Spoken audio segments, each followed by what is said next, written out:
What is the social and economic impact of multiple sclerosis in New Zealand?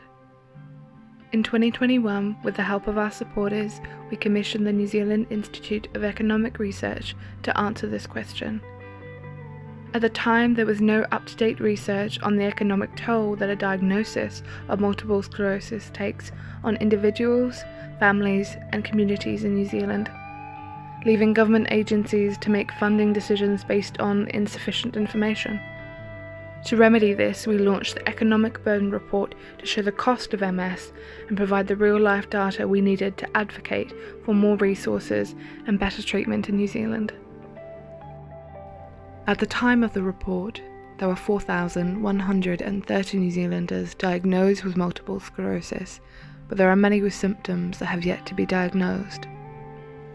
We know that multiple sclerosis affects those in the peak earning years of their life, commonly frequent in women between the ages of 25 and 50 who are shouldering heavy financial responsibilities such as home loans, children, and retirement savings plans. A high percentage of those diagnosed with multiple sclerosis have lost their ability to work due to symptoms such as fatigue, lower body motor dysfunction, and impaired cognition.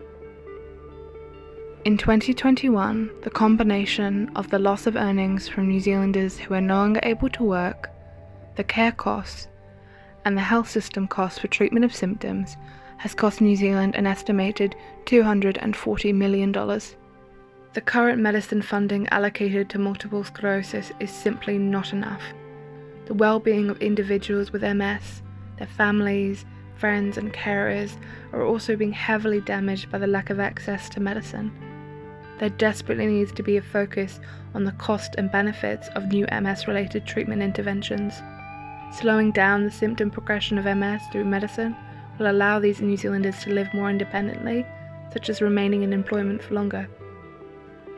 While there are some options available for treatment in New Zealand, the access to medicine is falling behind in comparison to other OECD countries.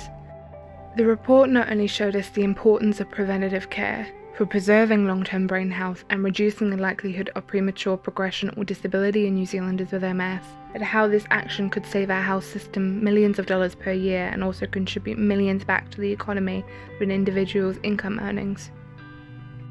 Thanks to the work of the New Zealand Institute of Economic Research, this report has given us the real-life data we needed to fight for the health and well-being of New Zealanders with MS and provide the government with evidence to make informed decisions about access to vital MS treatment and support systems. If you or a loved one is experiencing MS, know that you're not alone. Multiple Sclerosis New Zealand works with 18 independent regional societies to support and provide information and advice for those living with MS in their locality.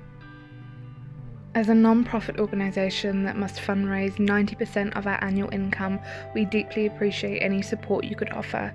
The funds raised support us to advocate for change so people with MS in New Zealand have access to treatment, resources and services to improve their well-being and quality of life. If you would like to know more about MS and our work, check out our website msnz.org.nz.